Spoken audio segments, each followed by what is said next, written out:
Hi folks, welcome to the Prepared Homestead. This is Travis. Thank you all for stopping by to watch another chilly morning here in the Ozarks. About 40 degrees when I woke up this morning. Just getting chilly. For those of you homesteaders, or really just any of you, just a little word of advice: when it gets cold, the first time of the year when it starts to get cold, what do? You start up the fireplace. You turn on the heaters, you get on the electric blanket and stuff, and a lot of those things, they haven't been used all year, right? So be cautious. House fires, this is a big season for house fires because, people haven't used their fireplace or their, electric heaters or their, gas-fired furnaces all year, so they fire them up, and there's clogs and there's things that happen. They overheat, and well, you have a house fire. So just a little side tip there to remind you to make sure everything's clean and ready and working, functioning properly. And when you first turn it on, you should probably kind of monitor it for a while to make sure that everything's going good. More illegal talk, but a little different today.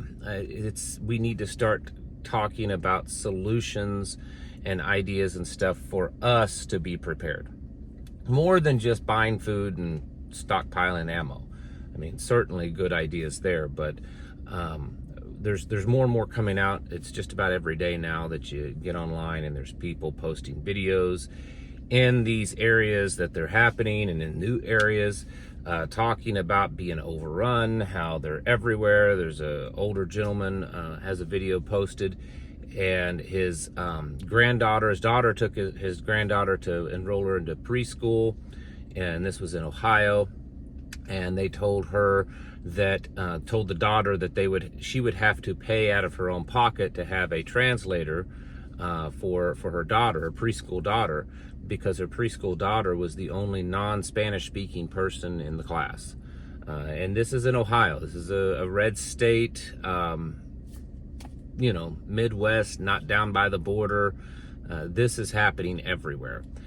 And we have to understand that, I mentioned it yesterday or the day before, that there's some different things with this. For those of you that's grown up or lived in big cities or near inner cities or near areas that, you're familiar with seeing higher crime rates. Maybe you didn't live in them, but you lived close enough or in the vicinity that you kind of understood how things work and how to prepare yourself, how to behave out in public, what to look for, that kind of stuff. This is a little bit different. A lot of these people that are coming across the border, they're South American or African gangs. They're part of cartels, organized crime, and they behave very differently than American gangs and American criminals. And I'm not diminishing what American gangs do and how violent they are, but this is a whole different level. And so we have to be prepared for that. Number one, the first thing that comes to my mind is to keep an eye on your children. Watch them. That we've seen this behavior in England and in Europe already, where random stabbings, random assaults, random, kidnappings. So I would be extremely cautious. Watch your children, especially if you're out in public. If you live in an area that's not as protected as you think it should be cautious of them. Don't let them out of your sight. Same thing with women. I know that America is this progressive, Western society, that women are just as equal as men and they can do everything and they should be treated equally and everything. These folks, they come from parts of the world that they don't see that. And a woman is a commodity. A woman is something that can be taken and used. And so be cautious for the women. Men, watch your wives, watch your children. Ladies, be extra cautious when you're out and about, because you're not going to get anywhere close to the same kind of respect as what you're used to with Westerners. Property. Don't be leaving property sitting around. Your vehicles need to probably be locked. Don't leave stuff in your yard that can easily be taken. That kind of stuff. Be cautious of just seeing people congregate in areas. You know, when you see that there are some things that are starting to change, start to kind of be cautious of that, be aware of it. This is part of situational awareness, keeping your head on a swivel, noticing things that are changing. It doesn't, just because you see people move into your area that may be a different skin color or speak a different language, is not an automatic red flag that something bad is happening, but it should put you on an alert status. You should become more alert and aware of what's going on in your area. Obviously pets, I mean, that's the big story right now, is a lot of pets are going missing. I don't think that probably is every area and every type of migrant that's coming into this country, but certainly some of them. Be just watchful, and that's probably the biggest thing, is just overall an alert. You know, you need to be aware of what's going on. If you start to, and remember this, and we've seen this, I'm saying this based on what's gone on in Europe and what we've already seen in the news here in the United States. If you choose to engage, if you feel that you're in a position that you have to defend yourself and engage with these people, whether it's verbal or physical, know this, that you're probably going to be on your own. You know, the people around you, Americans, Westerners around you, most likely aren't going to come to your defense, but yet any of their people, whether they're from Venezuela, Africa, you know, some other South America, it doesn't matter. They will gang up on you. The stuff that was going on and still is going on in Aurora, Colorado, they were reporting 2 to 3 dozen people at a time would go in a home, kick the door in, and invade them. We've seen these stories in Europe where they would attack people on the streets, and it wasn't 1 or 2 people attacking, it was large groups of them attacking. They're going to protect each other and defend each other, and so if you choose to, and again, it would be because you felt cornered, understand that you're not going to be taking on one person most likely. Even if you have a firearm, and I'm not diminishing. I mean, if you guys watch me, you know I'm 100%, 100,000% pro, you know, firearms, Second Amendment. But they're not. That doesn't make you Superman, okay? Just because you carry, you better make sure that you know what you're using, how to use it, and use it properly, and understand that when you're taking on multiple assailants, a firearm isn't necessarily going to save you in the end. It may take some of them out, and from the stuff that I've been seeing, I think it's probably their culture and just the level of violence that they are willing to use. And this is something that is different from American gangs and stuff. You pull a gun, you may fire off a couple of rounds, maybe even strike a couple of people. That doesn't mean that they're all just going to take off running and scattering. We're dealing with a very different beast here, and I don't mean that as a pun or as necessarily derogatory, although it does fit, but we are dealing with something very different than what Americans probably have ever had to deal with, unless you have traveled to any of these nations. But the average American, I don't think that they can really wrap their head around what this means, and the level of debauchery, the level of violence, the level of just evilness that is being allowed into this country. And like I've said many times before, it's not just because people from Venezuela are evil and bad, or people from, you know, Ghana, or people from India, or people from wherever.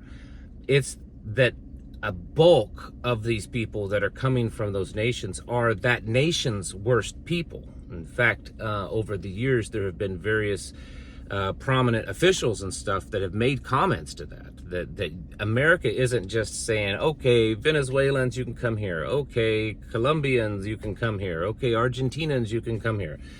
They're opening the doors to the worst people in those countries, the most heinous criminal elements, the prisoners, the gangs, the cartels.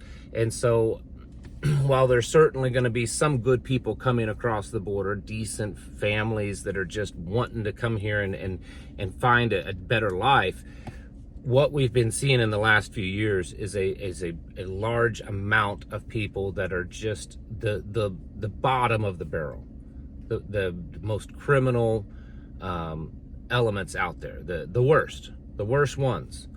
And so that's why it's not just that, you know, which is something that's been told for years. Well, you know, the only real crimes they commit is when they come across the border, they're poor, they don't have clothes, they don't have food, so they may steal something so that they can purchase what they need, or steal the clothes, or steal the food, or whatever. Not that that's justified in any way. What we're seeing is very different. These are hardened criminal elements. I believe that many of these gangs and cartels, based on research and evidence that they're, you know, demonically possessed, they don't view human life anywhere near the same way that you and I do. And so the stuff that has happened in several places across the world in this country, and that will only continue to happen, it's going to be shocking, absolutely shocking. And so when I'm telling you that you need to be prepared and on the defense and take special measures to kind of get yourself ready for that, this is very different than even if you were going to take a drive through, you know, the worst parts of America, you know, some, you know, inner city areas that are known for high crime rates. This is even worse than that. And so, you know, if any of you have watched videos, seen news clips or anything, the stuff that's happened in places like Somalia and other parts of the world, that's the kind of people, for the most part, that are being let into this country, along with some decent people, certainly. But those type of people that you've seen over the last, you know, few decades, heard about in these other countries that are just extremely violent and extremely, just, I don't even know how else to put it other than just demonic in behavior. That's the kind of people that are being led into this country. And so everyone, regardless of where you live, everyone needs to be on alert. But there are some of you watching this video, you know in your heart that you're in an area that could potentially see. You're living in an urban area or even a suburban area. Maybe it's a smaller town, but it's near a bigger town. It's an area that you've already been seeing some, you know, migrant increases in population. Maybe it's near interstates, it's near military bases, it's near other government areas. Maybe you live in areas where they're, you know, they have great social services, busing, you know, maybe the Greyhound bus terminals, things like this, have an increased chance of having, you know, these problems. If you have live in an area that there's a lot of day labor opportunities, migrant type labor things, there you go. So we have to be on alert. This is an all-out invasion. This is truly a war. It's a different type. It's asymmetrical, certainly, but it definitely is a war that is happening in American streets, and it's expanding, it's growing, and it may get to you at some point, and so you need to be prepared for that. Folks, it's time to get your houses in order and prepare yourselves mentally, physically, and spiritually. Thanks for watching, and I'll catch you in the next video.